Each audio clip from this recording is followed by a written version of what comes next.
would you like to improve your health and keep your family safe? You're listening to the Healthy Home Hacks podcast, where we firmly believe enjoying optimal health shouldn't be a luxury. Healthy Home Authorities and husband and wife team Ron and Lisa will help you create a home environment that will level up your health. It's time to hear from the experts. Listen in on honest conversations and gain the best tips and advice. If you're ready to dive in and improve your well-being and increase your energy, you're in the right place. All right, here are your hosts, bowel biologists, authors, media darlings, vicarious vegans, and avocado aficionados, Ron and Lisa Veris.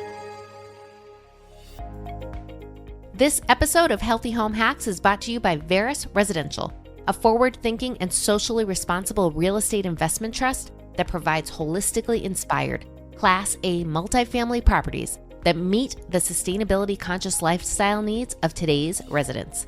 It's the company's mission to serve properties, people, and the planet. Veris Residential has done the work to integrate eco-friendly amenities into its properties so that you can reduce your carbon footprint simply by walking through the doors. The company's newest development, House 25 in Jersey City, features source hydro panels, an advanced renewable technology that uses solar power to extract net zero water from the air. 24 electric vehicle Blink IQ 200 charging stations, 375 bike parking spaces, Wi-Fi enabled thermostats, Energy Star appliances, and 37,000 square feet of gardens and outdoor amenities, including a green roof. Visit house25.com or verisresidential.com to learn more. We do not inherit the earth from our ancestors. We borrow it from our children. That is a Native American proverb, and this couldn't be more true today. But how can we each do our part to take good care of Mother Earth? If you're a renter, this show is for you. Did you know environmentally friendly apartments actually exist? Think of it as the convergence where sexy meets sustainability by offering residences that value property, people, and the planet. Some even offer something called green leases from energy efficiency, conservation, and sustainability. Be sure to also stay tuned for this two-part segment because we are diving into all of the sustainable fun. Our guest today, Karen Cusmano, has been with Veris Residential, a forward-thinking, socially responsible REIT, that's a real estate investment trust that provides a sustainable multifamily living experience for 20 years in varying capacities, from accounting to asset management to operations. And she is now Senior Vice President, Head of Sustainability and ESG, that's environmental, social, and governance, with the job of spearheading the company's ambitious sustainability goals. Today, Karen is going to shed light on what's trending in healthy multifamily living and how to find a sustainable apartment in New York, Boston, or the New Jersey area that works for you. Welcome to the show, Karen. Hi, thank you. Great to be here. We are so excited to have you, Karen. Welcome, Karen. Thank you so much. This is going to be a great show. I know our listeners just want to they're chomping at the bit. So let's just dive right in. So Karen, why did Veris Residential invest in making its properties sustainable recently? You know, we recently rebranded at the end of 2021 in December, and part of our core branding philosophy and came down from our board and our executives was, sustainability and ESG. And we were just so excited about it because as an operations team, we've always spoken about it. And then we finally found a leadership that felt that this was as important as, we know it is. And so we said, let's do this. And we know we can do it. And we have properties that are already LEED certified and different sort of, green certifications. And we felt like this was where we were going. And the people that we were targeting and the residents and the prospects that we're targeting, we find out like 57% of them are, environmentally conscious. And then of that 57%, you could break it down. And the people that we're trying to reach now are like 24% of people, they say they want to be environmentally conscious, but they're like sustainability overwhelmed. It's like, what do I do? I can't do it by myself. And we want to be there to help these people. They want to do the right thing and we want to give them the tools to do that. Yeah, it's interesting. And also the statistic that people are dealing with climate anxiety, which is something I'd never heard of. Can you shed a little light on that? Yeah, I mean, I saw, it was probably like the end of October of 2020, like with COVID and stuff, but I did see a survey where people are very, and climate anxiety is like big on their mind. And so, 2/3 of people are concerned about climate, and we should be. I mean, with the extreme temperatures and the floods and the hurricanes and all the things that we're seeing today, it's scary. Yeah. And we've got the built environment that's responsible for 40% of the greenhouse gas emissions alone. So you guys coming in here and saying, hey, we can do better and we want to do better and we can make a big impact by making these changes. I think it's fantastic. Right. And then if you think about it, a household is probably about 20% of, greenhouse gas emissions nationwide. So with us being an owner, we have about 6,400 units. So, average of 2 people per unit, that's 12,000 people that we could, help make an impact. Wow. So we're really excited. That's amazing. That's really exciting. Ron at the top mentioned New York, Boston, New Jersey. Does that cover the areas pretty? Yes. Okay. Yeah. I wasn't sure if there was any state that was obviously Boston, but Boston and the surrounding areas, New York City, but you also have like the suburbs, right? Yeah, suburbs, okay. New Jersey, and then more, on the, our buildings are, some of them are, waterfront. Yeah, right. When I said sexy meets sustainability. Yes, that's true. When you guys head to the link, which is Veris Residential, I'll just tell you right now, verisresidential.com, and I'll put the links in the show notes. The units will surprise you how beautiful they are, because sometimes there's a connotation with, oh, it's green or it's LEED, or maybe not LEED, but if it's a green certified, that crunchy granola, we're going to be making sacrifices and that it's not going to be this like beautiful high end kind of looking place. And it is. It really is. Yeah. They're gorgeous. Yeah. So Karen, I'm curious. So when a renter's looking for a sustainable multifamily home, what is the first step? I would say that, any landlord that is doing the green certifications and have a green building there, they love to advertise it, right? So, you will see that. You will see whether they have stickers on their doors as soon as you walk in, Energy Star certified or, well building. It is well advertised. I mean, we are very proud of all of the certifications that we do. And it's hard work. Everything we do is certified by third parties. So it's not like you fill out a list and go check, yeah, get her, It is very, third party, I'm certified, all of these type things. And I was a renter. And if this is what you're looking for, I would ask about these things. Can you show me your certifications if you haven't already seen it displayed everywhere you've walked into the building already? But yes, there are definitely all those certifications and things that people should look for. Yeah. And Karen, you're in such a unique position because you've actually had so many different roles at your organization. And so so many different ways to think about and unravel this onion, right? Because there's a lot of layers to it. I'm really glad to have you today to shed some light on some of these things too, because you can feel your passion and you can also feel the fact that you know what you're talking about, right? You know how to really address this issue and make it easier for people to enter a dwelling and know they're making a difference by making sure they're in a sustainable environment. That walks the talk. Yeah. Like you said. Ron, I really appreciate you saying that, because I am like that average person now, because, I started out with an accounting degree. I, was in ops. I was in asset management, operations and asset management. We talk about how much is our utility bill, things like that, So now they said, with all of your broad knowledge of the company, sustainability, how it affects our financials and you know how it affects our operations team. So I just had to go out and learn all of this stuff in the last year, and then it's out there. The information is there if you want to. And, I'm just like a sponge. I'm just absorbing. So 2 years ago, honestly, did I know as much as I know now? No. So anyone. And you're so honest, Karen. Very honest too. Never too late. It's never too late to learn. It's never too late. Yeah. And, I did want to kind of touch upon those certifications that you were mentioning, because I think a lot of people are familiar with LEED from the U.S. Green Building Council, and they have varying degrees. But there's also the Energy Star certification, which we all know with appliances, but these can actually be applied to buildings. And you guys are multi-housing structures. So that's great. And then National Green Building Standard for home renovation. That's another one that you also have. Yeah. So, Energy Star it's like a benchmarking platform, which is great. And it measures the, energy efficiency of your buildings, and it actually benchmarks compared to other buildings. So we recently received Energy Score for, two of our buildings in Boston, and we got a 98 on one and a 95 on another. That means that our buildings are 98 more efficient than any other in our multifamily category. It's very hard for multifamily buildings to get Energy Star because in most of our buildings, we do not have the data. The residents actually pay their own bills. So to get Energy Star, you have to have the whole building's usage. So we had to work with the utility provider in Boston. There is BERDO there, which is an ordinance where you have to show your usage. So because our buildings are in that area and we do submit to BERDO, the utility provider had to give us the data. Oh, okay. I was going to say, how did you get it? Yeah. Yeah, it's private. We don't get to see so they will give us the total. They'll say that your residents use this many kilowatt hours, then we add it to our usage and we know what our building's using.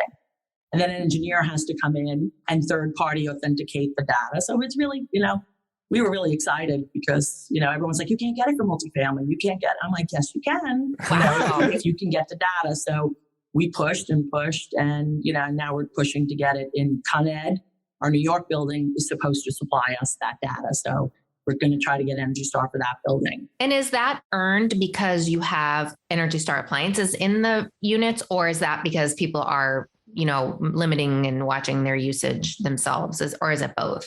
It is both. So by having Energy Star appliances, you are lowering the amount of energy you're using at the building. So they look at, per square foot, how big the building is and how much energy you're using. So we'll look for energy efficient air conditioning systems, and we put set points on our thermostats. And, in our common areas, we have the smart thermostats. So we make sure that we keep them at a good set point, and our maintenance guys can actually go on their phone and lower temperatures and things. So it's really about how efficiently the whole building's running. So what the residents are using, how well they're doing with their smart apartments and things that they're doing, and then what we're doing with the major building systems and having them efficient. That's great. Really great job on that. So what if a consumer wants to dig deeper into a company, say Veris Residential sustainability performance? How would they do that?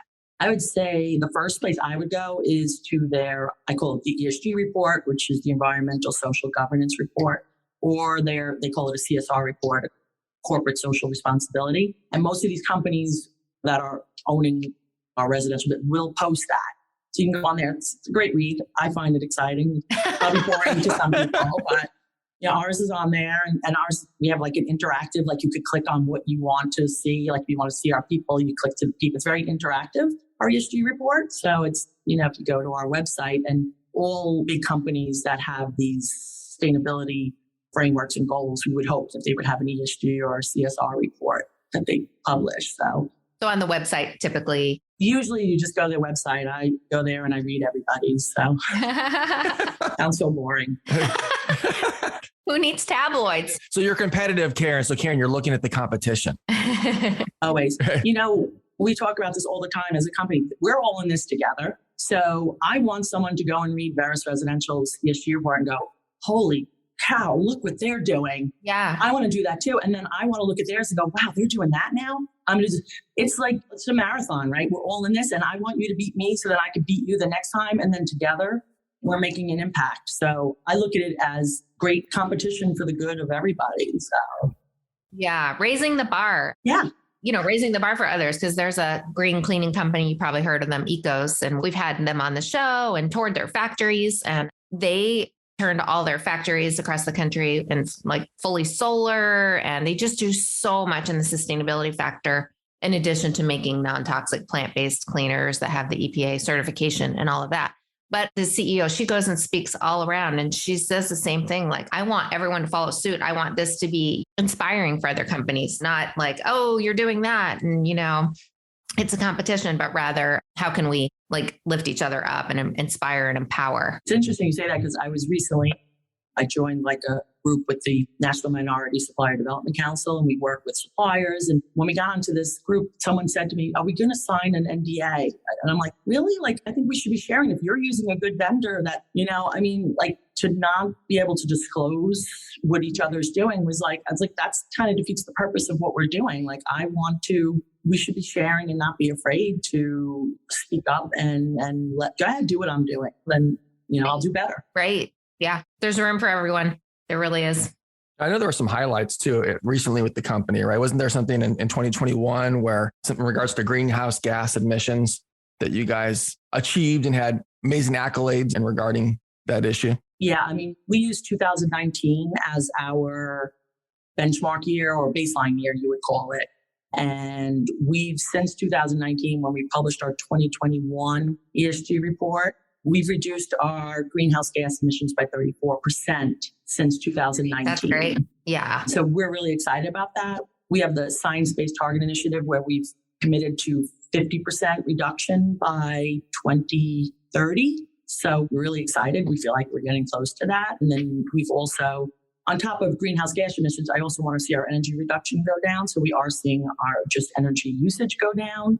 And it's really exciting. Because you have 100% of the residential portfolio electricity from renewable resources, correct? I mean, that's really impressive. So yes, not the residents. So obviously, like I said, we control the common areas. So we actually went out and, did buy renewable energy credits for all of that usage. The common spaces. Yeah. That's great. This is the first year we did that in 2021. So we were really excited about that.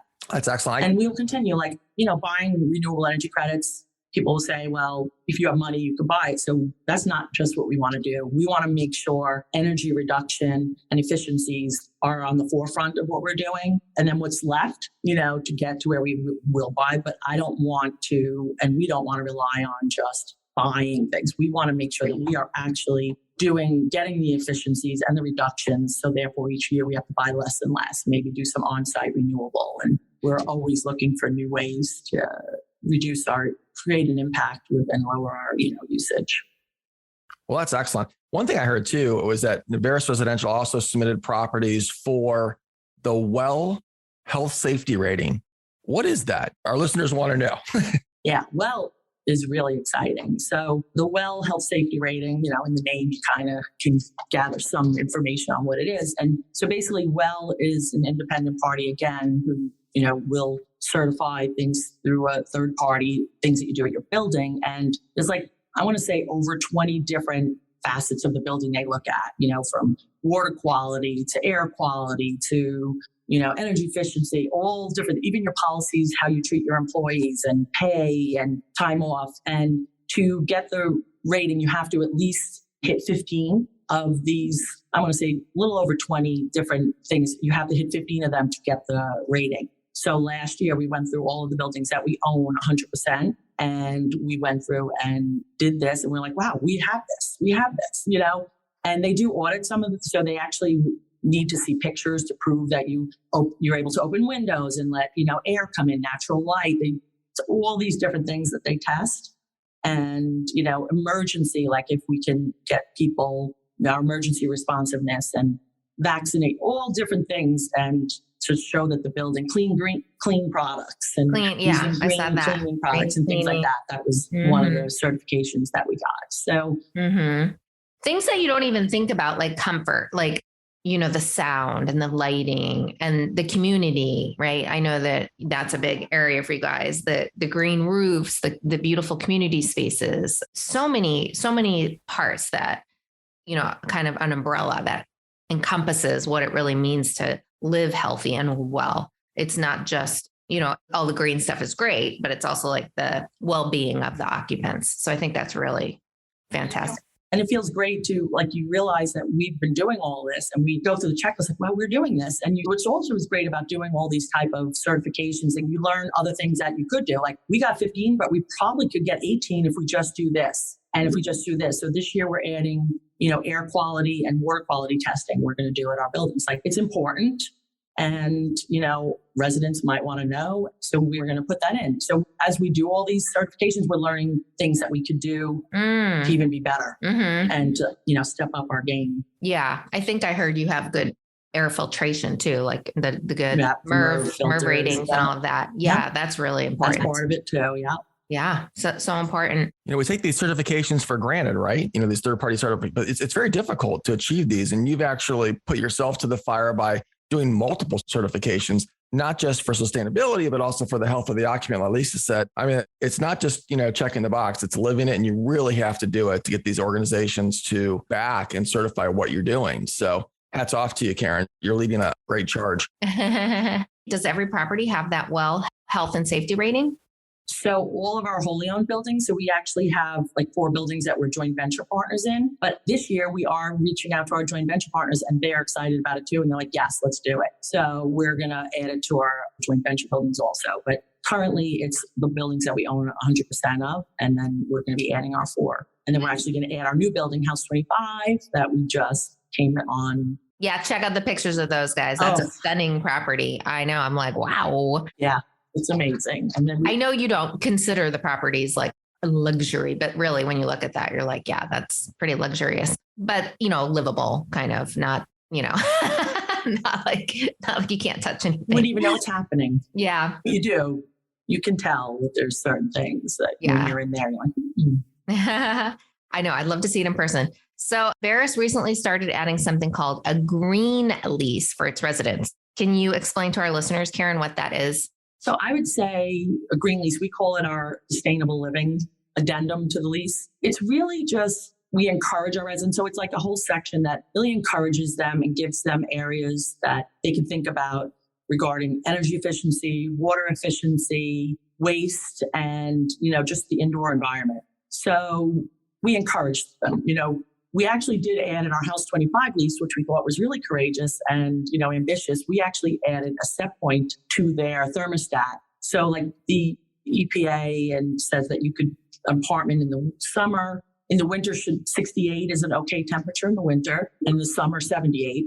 That's what they say is okay. So we added in our lease at this House 25, 70 degrees in the winter. And we can actually see that because it's a smart thermostat. It's connected to us. So we could see if a resident is going higher and people signed the lease, and that was really exciting to us. Like we were concerned, were people going to say, don't tell me how hot, it should be when I want it to be 75 and I'm paying the bill. But people signed the lease and it was just so exciting. We are going through our first winter right now. So hopefully get those blankets. No, I'm just kidding. So we're hoping that the 70, we don't get pushback, but we'll revisit it if comfort, if people complain and say that was unbearable. Yeah. So it's kind of an honor system. Like you can see that someone's raising it. What happens? Nothing. You're not going to give them a warning, or are you? So I think we said at the beginning, people are learning. To us, it's all about awareness and education. And, so the lease was the starting point. Like, here you go. You're moving into our building. These are our expectations. It aligns with how we operate our business. And we hope that you want to be part of this. So it's definitely something to educate and make them aware of these little things that you can do and not realize how much of an impact it will make. Right. So when they sign the lease, they're verbally agreeing. Yeah, we're on board with that. Right. Was that kind of the concept? Yeah. And we have great facts. And this is all about the learning is like water efficiency. Like when you're brushing your teeth, people leave the water on. Yeah. It's crazy. We don't, Karen. We don't do that. Exactly. So actually I was talking to someone that says, well, if you're on the West Coast, you're more conscious of water. And yes, the 70% of our world is water, but 1% of it is drinkable. And people just take that for granted. So use about 4 gallons of water when you're brushing your teeth. So say you do it twice a day, you could use 3,000 gallons of water if you don't shut it off. Yeah. Little things like that. And you send out blips to our residents when we say about, water efficiency. We mention that when you're shaving or brushing your teeth, and we give them these little fun facts that are absorbable, micro fun facts. And I really think when people look at that, wow, I never realized that, how much water I am wasting.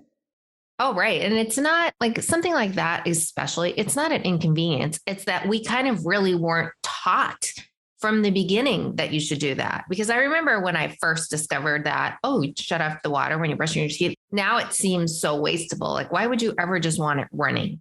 and you kind of just, like you said, becoming more consciously aware of all of the things, waste and all of that, which I know we're going to get into in part 2, a little more on that. But yeah, so I think that's super cool. And it's like a community. And so it feels like you guys are working together with the residents, not like we're here dictating to you, but like, hey, let's talk about this together. Is this working for everybody? I'm curious, what does it work like too? Let's say one month you weren't so good, right? And for whatever reason, you had more energy use than the other month, but the next month you didn't, and you had a good month. Does it offset itself, or how do you work with someone that has a green lease that way? Because right now in California, for example, when you have electrical usage with SoCal Edison, for example, it will tell you what tier you're in and if you're being efficient enough with that or not, right? And then if you happen to peak or something by accident or whatever to a different category, there's an additional charge. Is it kind of the same concept, or is that completely different? Yeah, I mean, like you said, in New Jersey and New York, where we own buildings, the residents pay directly. Mm-hmm. So we don't even know what they're using. Oh, okay. So we got a little crafty about that, though. We've added maybe like a sensor or like a reader on the feeds that actually go to our residents. So I won't know which space it is, but we get data on, whoops, it's in the red, something's going on. So at this point, we really can't pinpoint which resident it is, but then we can up our communication. Like if we notice, wait, something's going on at this building constantly at 2 p.m, can you send something out? But right now we do not have that transparency into each unit's usage. Gotcha. Yeah. It'll be nice to have that someday, maybe if we could pay the bills ourselves, but who knows? We're trying to think of creative ways around that. But right now we don't have that transparency other than, if we look at it as a whole on our resident usage. So it's tough. Yeah. Yeah. I guess just, if you take anything away, it's just that conscious awareness here.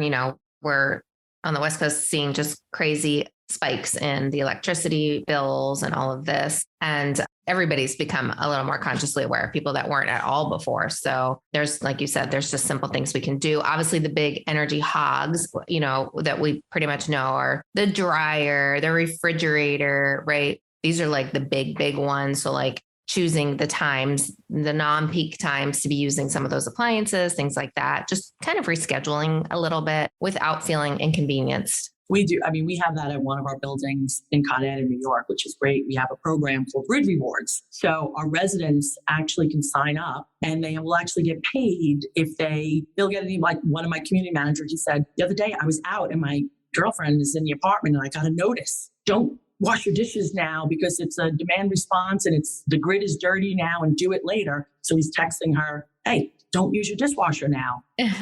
Like something that convenient. And we're hoping that's supposed to be coming to New Jersey once New Jersey gets better with having interval meters where you could actually see the time of day when the grid is using the most. But that's so exciting, just having an app telling you, don't do your dishes now, or don't, do your laundry, to do it later. And I think on average, what we've heard is people are getting back $100 check at the end of the year. So, hey, you're doing something good. Mm-hmm. And you're getting $100 check just by changing, modifying behavior. Yeah, I think that's great. I think rewards, incentives are really great, right? I mean, you get solar and people are getting money back. Yes. They're literally not paying a penny. They're actually getting money back. So it's really, really cool. And you guys have something, the hydro panels. Do you want to just talk really quick about those? They're really incredible. So the hydro panels that we have we have them in New York right now. We're also putting them in House 25, our new development, but they are like net zero water, creating water net zero. So literally we have the panels are on our roof. They work by solar and it has a little fan that actually just pulls air in and absorbs the moisture out of the air through the sink and creates drinking water out of the air. Wow. Incredible. Yeah.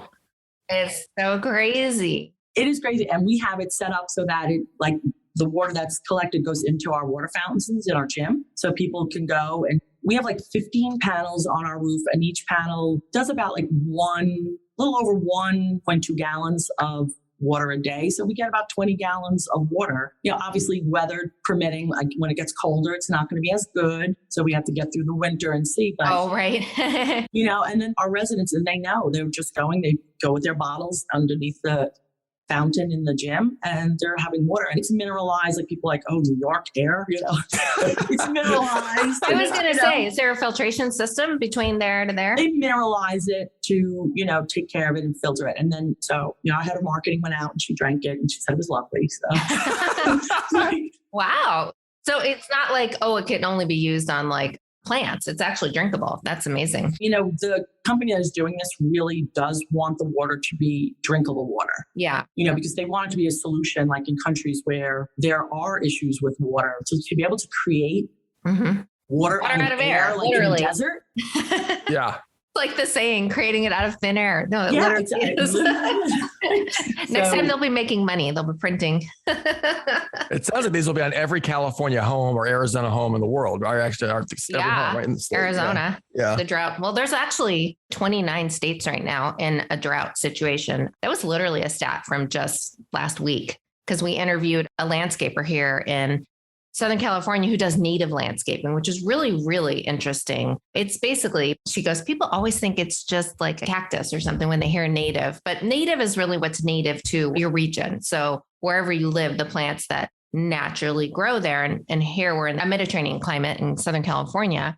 So these plants are very green, but they require very, very little water. So she'll come in and take over people's turf, right? Because it's just a water hog to have lawn. And put in beautiful native landscaping. She might keep a little bit of grass if they need it for their pet or whatever, or kids, I guess. But yeah, it's pretty interesting. So it's funny you talk about that. We've dabbled in what we're called our clover lawns now.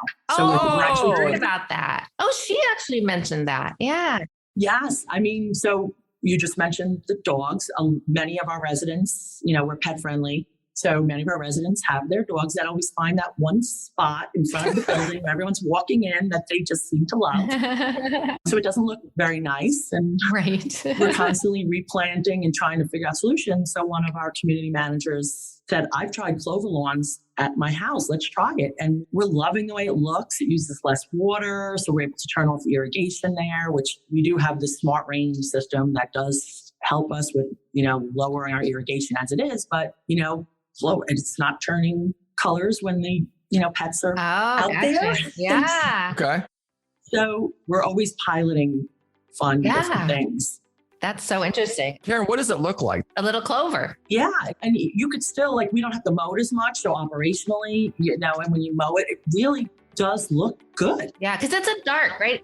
Like that nice dark green. It looks good. And you can mow it, like I said, but not as much. And so you're saving other ways. So we're trying to start a trend. And then we just had an ESG camp, what we call, when all our operations team came in and everyone was like, I want to try it at my building now. So we'll see. Right. We'll have clover lawns throughout. Amazing. Wow.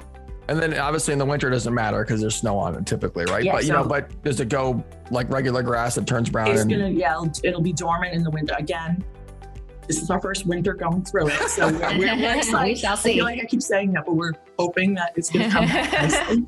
We'll do a follow-up, Karen, and find out how the clover lawns. We want a picture of the lawn, Karen, right now. Before and after. Okay. Put it in the show notes. Karen, thank you for being with us, from inspiring their residents and invigorating their neighborhoods to sustaining our planet. Veris Residential offers sustainability-conscious people places that deliver an unrivaled lifestyle experience, boasting amenities that support well-being and invite interaction with connections to community. Friends, you can learn more about Veris Residential and use their property locator tool to find the greenest rental property on the block at Veris, that's VERIS, residential.com. And we will have all the links in the show notes at ronandlisa.com/podcast. Stay tuned next week, friends, for part 2 of this exciting conversation. We'll be talking eco-friendly amenities, a walker's paradise, biodiversity, green roofs, and so much more. Get ready to up-level your health and heal our planet. And we'll see you then. Bye. Bye, everyone. Thank you. Bye. This episode of the Healthy Home Hacks podcast has ended, but be sure to subscribe for more healthy living strategies and tactics to help you create the healthy home you've always dreamed of.